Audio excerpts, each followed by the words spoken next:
2021 has thankfully come to an end, and I thought I'd do my best to look back on some films I personally enjoyed in the year. Lists like these are always so complicated, as even in a pandemic world, a ton of films came out. Some people expect this or this to be on here and aren't happy when things aren't included. My favorites, 7 films to be exact. Don't ask why I picked 7, vary in terms of genres, and I have included a few honorable mentions. The following honorable mentions are just some films I found entertaining or felt worthy of note. If you have a movie that isn't featured on here, I more than likely haven't seen them or didn't feel they need to be attached. Nothing personal.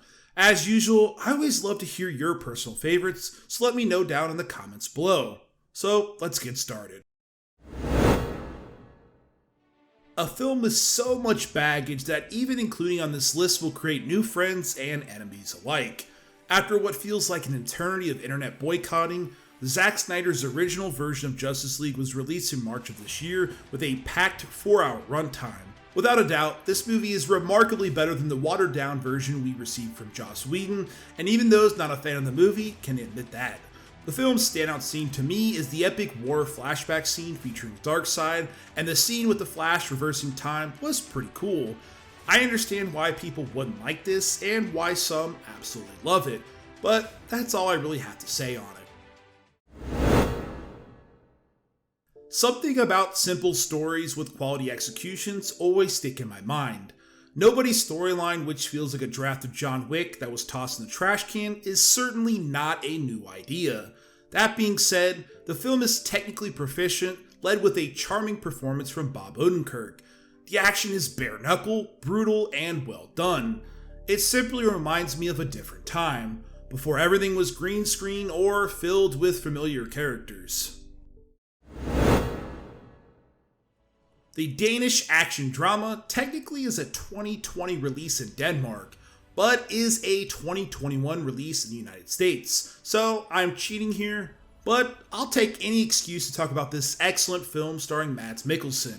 Mads plays Marcus, a soldier who's come home to the loss of his wife and several others in a train accident that leads him and a team of unique personalities to an investigation to who is behind it. Foreign films have no problem going between genres, tones, and writers is no exception, blending drama, intense action, and comedy in a seamless way. It's literally the definition of quirky, and when it pushes deep into a dark, cerebral state, it never loses your attention. If this was a confirmed 2021 release, it would easily be a top 3 film. Daniel Craig's last outing as Bond is an action-packed adventure experience pushing the character of James Bond to the limit. Bond is up against Safin, played by Rami Malek, who has a bioweapon capable of targeting select DNA. The outing is gorgeous, filled with some great action set pieces and quality performances. It puts the character of Bond in a truly unique position, one that I won't ruin for anyone that hasn't seen the film. Understandably, quite a few people, particularly fans of the franchise, have some issues with the film's ending, as well as what is done with Spectre. While I definitely understand their complaints, I still felt emotionally connected and thoroughly enjoyed Craig's last outing as 007. I can't think of many movies or experiences that manage to keep you in a constant sob, but Mass, directed by the Cabin in the Woods' Ferran Cans, manages to do just that. The film follows the aftermath of 2 families, one the victim of a school mass shooting, the other the family of the school shooter, as they talk through this painful event. The film's heavy subject matter certainly doesn't pull any punches, as it delves deep into the psychology behind a family at loss and the family of a mass murderer. It goes through grief, acceptance, guilt, and peace in a way that feels too realistic. No, you do not know how my son died! You do not know! Mass is almost entirely shot in one room, and its 2-hour span never manages to feel an ounce boring. The performances are rich, adding to that element of realism that left me truly heartbroken. It won't be for everyone, and it certainly doesn't have much in terms of replayability, but should certainly be experienced. Nick Cage plays a truffle hunter who has his truffle pig stolen from him. A lot of people thought this would be Cage's John Wick, A movie where Cage would ham it up, shoot some people, and ask a million times who had his pig. Instead, what you get is a reminder that Nick Cage has the range and dimension to be one of the best actors today. We don't get a lot of things to really care about. The film tells a wonderful story of love and loss. It's beautiful and set up wonderfully by an incredible Nick Cage performance. I went in expecting some hammy action movie, but the film's conflict is literally a character eating a meal. It maybe feels entirely too simple, but the powerful performance makes this one of the year's best. Ridley Scott's medieval period piece on toxic masculinity and misogyny is told through a 3-act perspective from 3 different characters played by Matt Damon, Adam Driver, and Jodie Comer. The film's first act unravels with wonderful set design, costumes, and performances, but doesn't leave a notable reference until it shifts to the second act. Here, you see the difference in perspective of the same events told by a different individual. Comer's Marguerite is viciously assaulted by Driver's Legree, in which she stands up to him despite his standing in a situation where her bravery and defiance of a male figure could end in her own death. The film's powerful message can get a bit muddled, and the repetitive narration told in 3 different ways might get old for some, but I found it certainly fascinating in its own right. The performances here are simply outstanding, with Comer giving a powerfully vulnerable but brave account of a real-life woman. The Last Duel is visceral, violent, nihilistic, and its recount of dated processes is simply terrifying.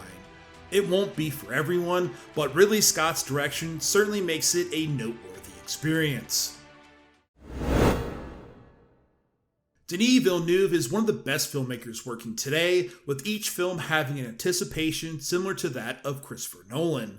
Dune is no different, as the film tackles one of the most layered and intricate sci-fi stories of all time.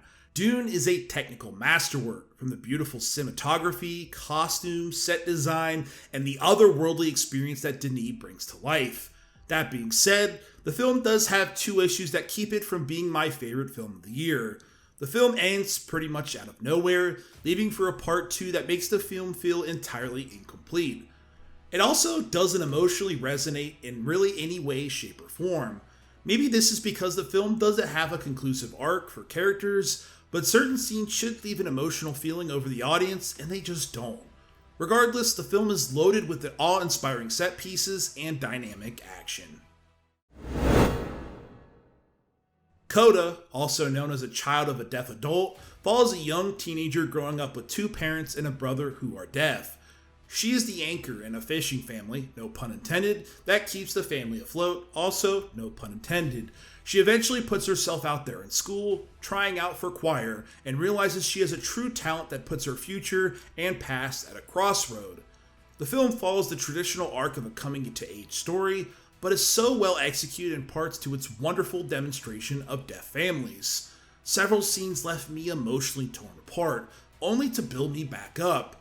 The representation is wonderful, the cast is superb, and this is easily one of the best films of the year.